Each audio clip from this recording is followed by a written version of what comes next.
Okay, friends. Yesterday we had seen some of the features of the JSTOR database and simple search and advanced search features. Today I'll show you another one feature of the JSTOR database, which is very new feature and they have implemented. And basically it is based on text and data mining applications.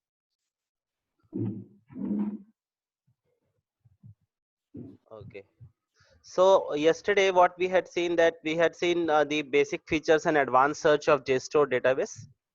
And today I want to discuss with you the text analyzer feature of the JSTOR database. So it is one of the new features, and it claims that if you have, say for example, if you have already some database, some one article with you, and you are not able to decide like which keywords you can choose for searching by using the keyword search. So what it says that you can upload your documents or a portion of a document here, and automatically it will search based on the text whatever you give to the, you type in this box. So just I'll show you, like for example I have one article here, and I am just copying some content from here, this one, and pasting it here in the dex in this uh, box. And then after, once I click analyze, what it does that it identifies, it performs a text analytics, and it identifies relevant topics, and on the basis of that it searches the JSTOR database. So you see here, on the basis of analysis, it has found some relevant terms, say for example information retrieval, databases, information science, online databases, and very large databases. So if you think that for your case information retrieval is an important term, you can increase it. You think that in online databases is in important term, you can increase it. Okay. And if you think that there are other terms also, it has identified some other terms, for example academic librarians, information storage and retrieval. So just I'll show you the article which I have shared, so that you can just see. So this is the article which I had shared. Can you see the article? Okay. Yes, So sir. this is the article, problems in searching online databases, a case study of select central university libraries in India. So this is the article, and I have just copy pasted the abstract from this to the JSTOR, this one. Um, 1 second. So this one. So on the basis of this text, it has identified the top terms, and then it has also it is also showing some of the topics that are available. So if you want, you can select, like for example here it has so you think that very large databases is not required. In fact academic libraries is required, so you can select it. But academic library is not so important as information retrieval. So what happens, it searches the database using the terms which you have selected here. So on the basis of the document itself, and the rest of the things like result display and other things are features are same as we discussed yesterday. All of the items like but it is showing some topics also of interest. So that is also there, like you can also collect the, you click on any of these topics, and then you can get the this one. Wait a second. There are some people who wants to get in. Okay. So like that you can search JSTOR database if you have one important article with you, and you are not able to define what are the different topics by which you want to search JSTOR database. So this is a new feature that is added by JSTOR. Apart from that, you can browse the JSTOR also by using subject, title, and publisher wise. Like for example, you want to see all the publications of X journal, or if you want to browse by subjects. So I'll show you just subject wise browsing here. So it has defined a list of subjects, like subject headings, on the basis of which like you can just select, and like for example if you're interested in history of science and technology, you can select it. If you're interested in gender studies in social sciences, means they have classified in some group of terms, computer science, in science and mathematics. You can click it, and then you can see a list of journals that are available in JSTOR, 6 journals in JSTOR, and books, what are the different books that are available, indexed, and some of them are open access. The open access ones are, you can easily download it. Okay. So the next database which I am going to discuss with you is the database called the Project Muse database. So Project Muse is nothing that we have already a little bit discussed about this. Huh?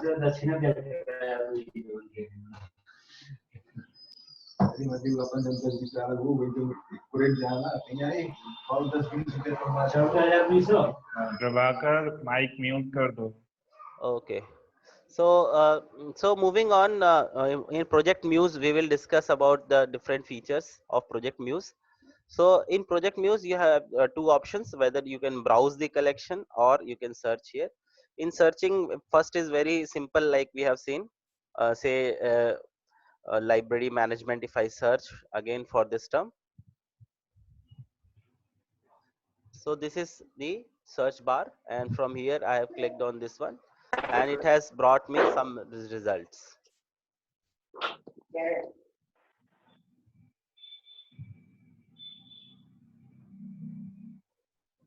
So these are the results, and the results are approximately 55,538 results, and the basic sorting order is on the basis of relevance.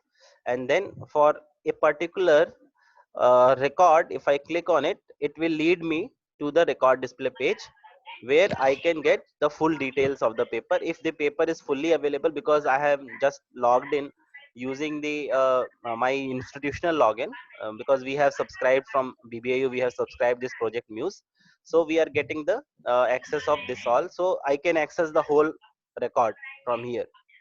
Similarly, I can download the PDF also from here, and also like I can see the full bibliographic details of the article also. See, for example, you can download it, you can save is, for example, you click on save, and in your MyMuse library it will be saved. So like in JSTOR also, we had seen, now there is something called workplace. Similarly, we have something called MyMuse library. So like that it works.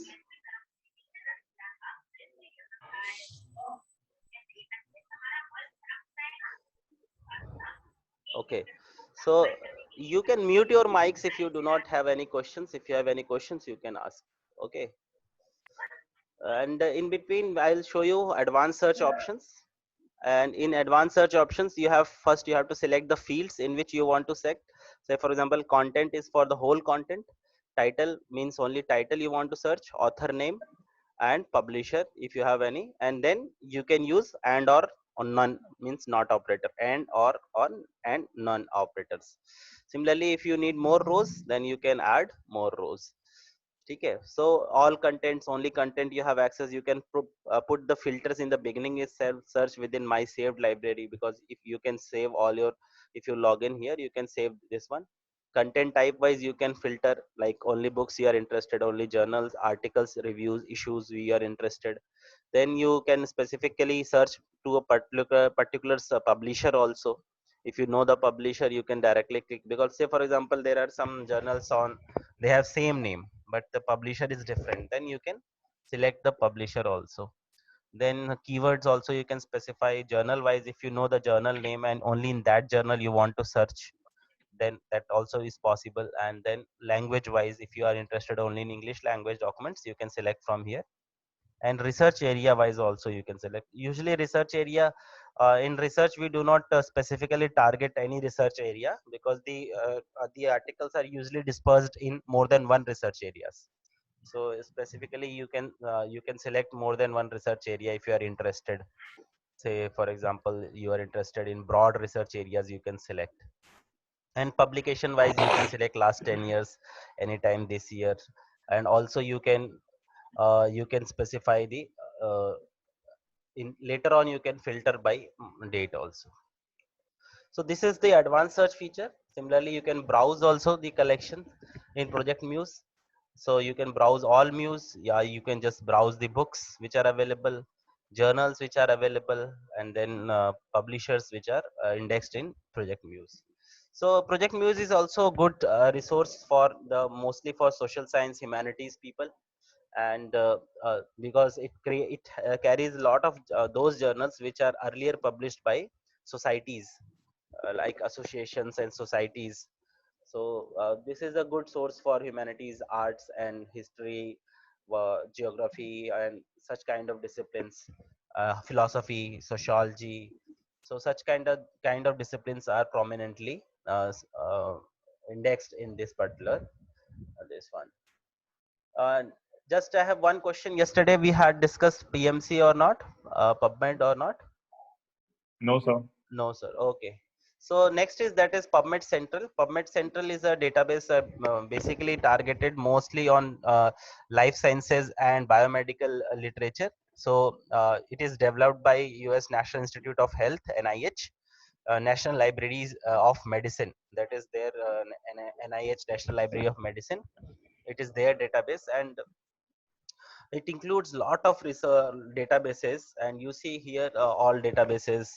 And from here, from this one you can search. There is one database called PubMed also, and there are other databases. Usually if you are from science discipline, basically biomedical science or health sciences or life sciences, then this database is very much suitable for you.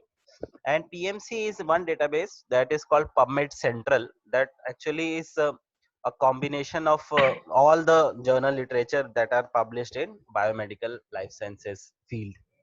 So here, say for example, if I search for fish diseases, so it suggests me, and from here I can click on search. Automatically it takes, so it shows me that I have 1,61,000 hits available.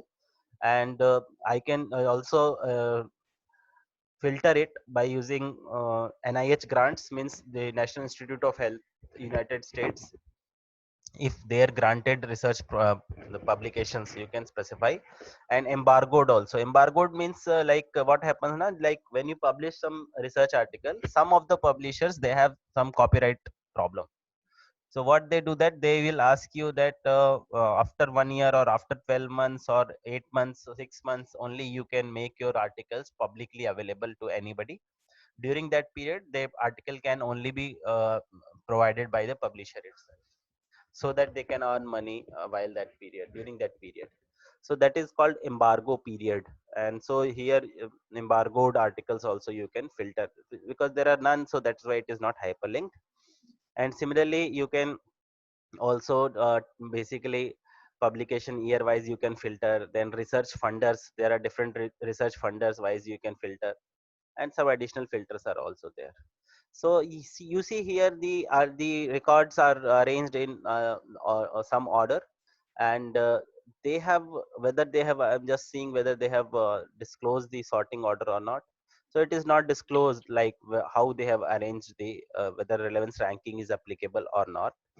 So each record will have the title that is hyperlinked to the page of the record page, and then the name of the authors, where it is published, and the when it was published, DOI of the article, and then article classic view, that is HTML view, pub reader, that is their own pub reader, that is one application they have in inbuilt application, and then PDF and citation. If you want to just download the citation, you can download it.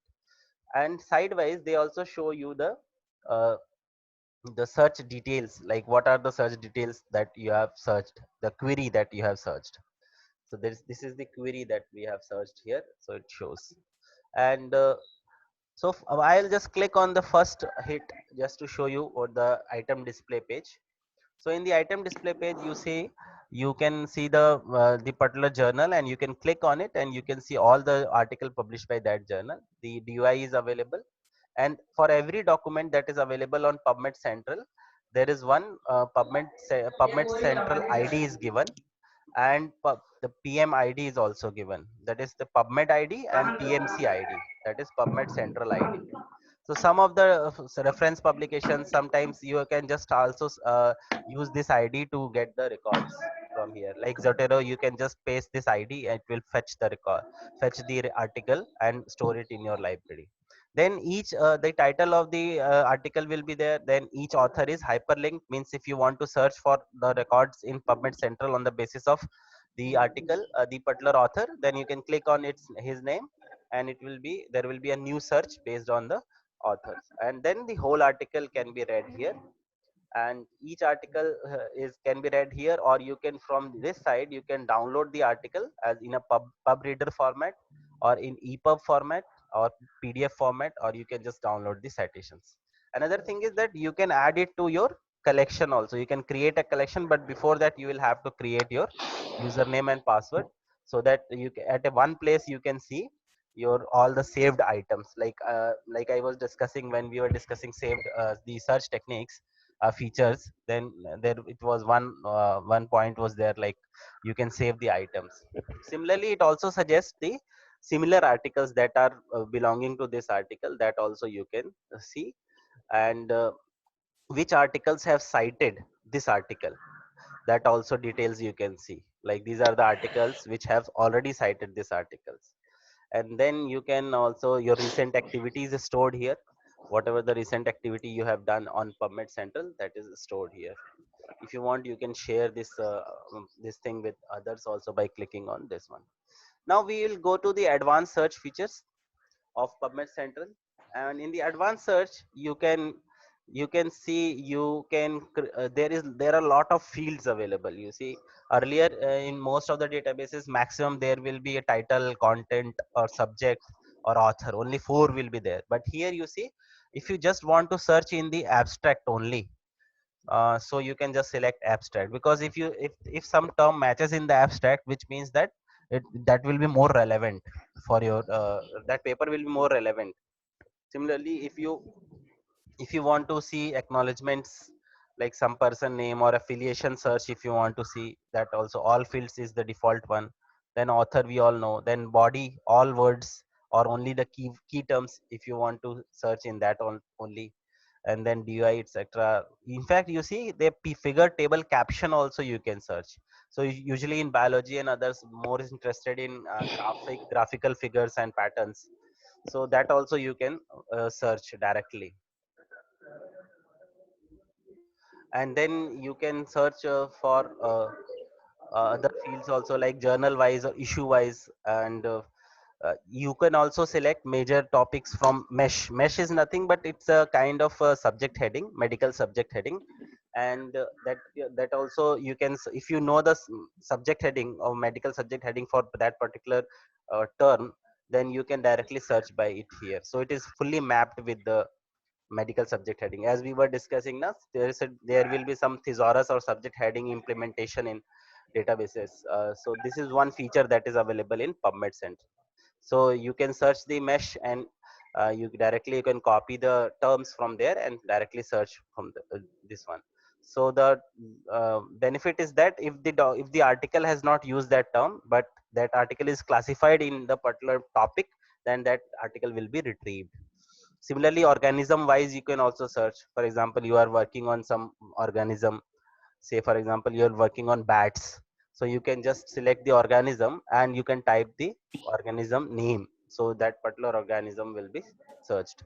Similarly, references also you can search. Then title, volume, and other you can also search. So from here you can decide and or not, and then field wise, and also you can add new items by clicking plus here. So this is the way you can design your advanced search options.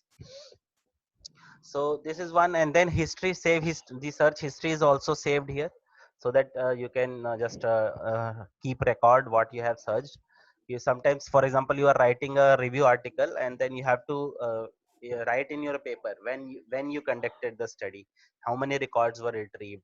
So in that case, this helps, you know. So you can show that on this date I had conducted, and these many results were retrieved, like that.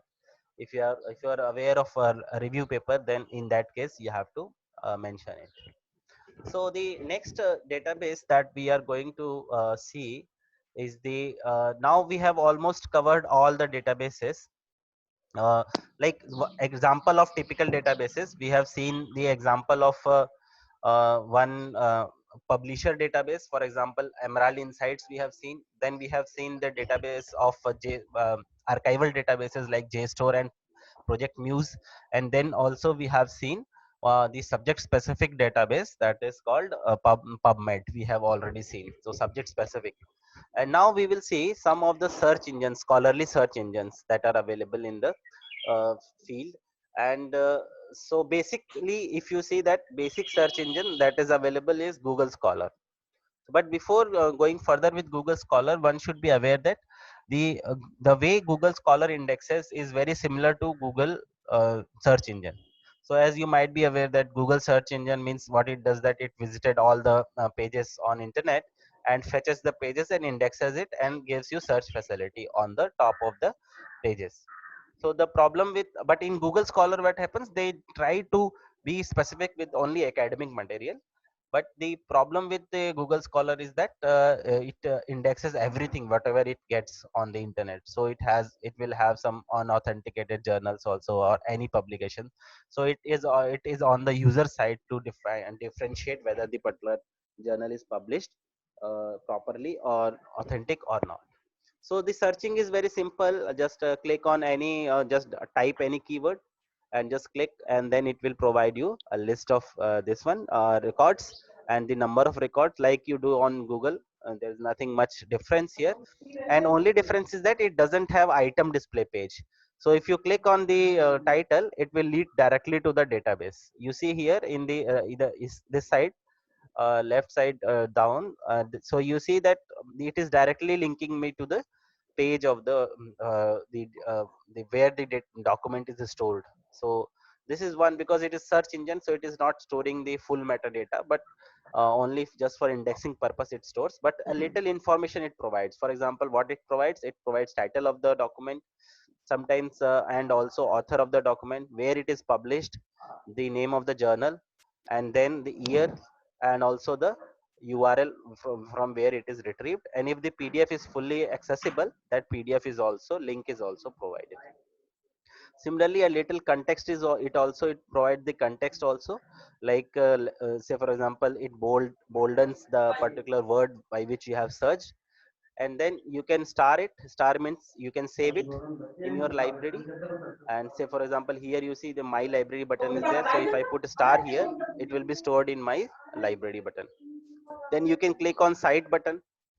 So if you click on cite button, it will give you the citation in almost 2 3 4 formats. And then you can download it also in the form of endnote file or refman file, refwork file, bibtec file. You can download it also. Okay. And then it provides a cited by, how many articles have already cited these articles, and the versions, how many versions are found of this article on internet. So 9 versions of this particular article has been retrieved from internet. And then we will also do, the related articles feature is also there. The articles which are related to this particular article, you can also search. So cited by, if I click on cited by, I can see which are the different articles that have cited this article. So total 103 articles that have cited this particular article. So this is also one of the good features, because subject and other approaches we have already seen, keyword based and subject based, but citation wise linking is a good approach, because in that way some type of related articles can easily be retrieved. So the user can aware of the articles which are actually related to, maybe they have not used the term library automation in their title or like that. So filtering, like you can filter it by using the since 2020. If you are interested in recent articles, only last 1 year or last 3 years articles, or you can specify a custom range also. If you are interested in only 5 years from 2005 to 2010, then you can specify here also.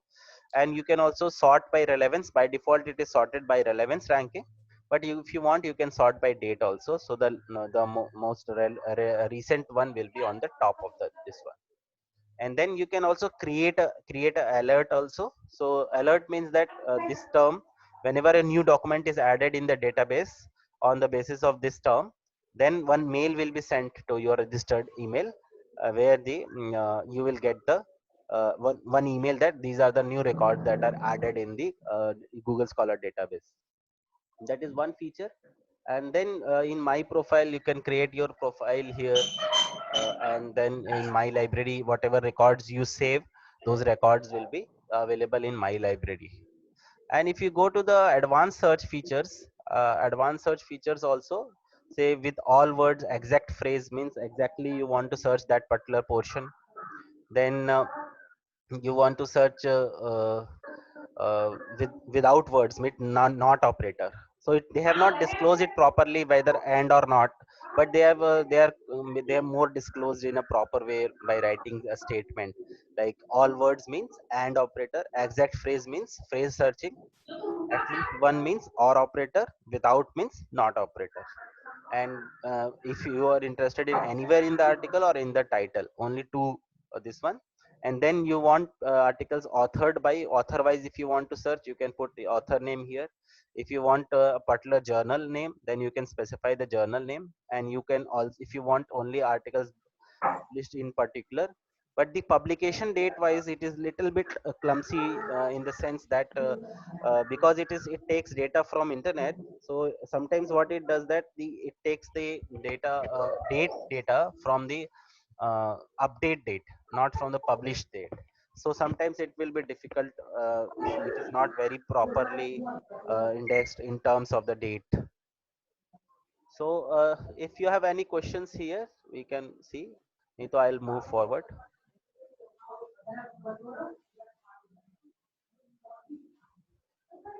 So there is another database that is called Base Search, that is actually developed by the Belfield.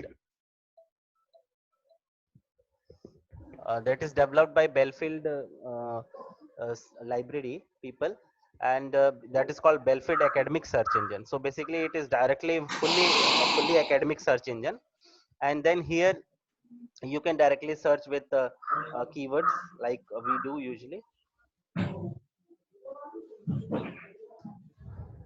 And also it has a lot of new features also. I will show you some of the features.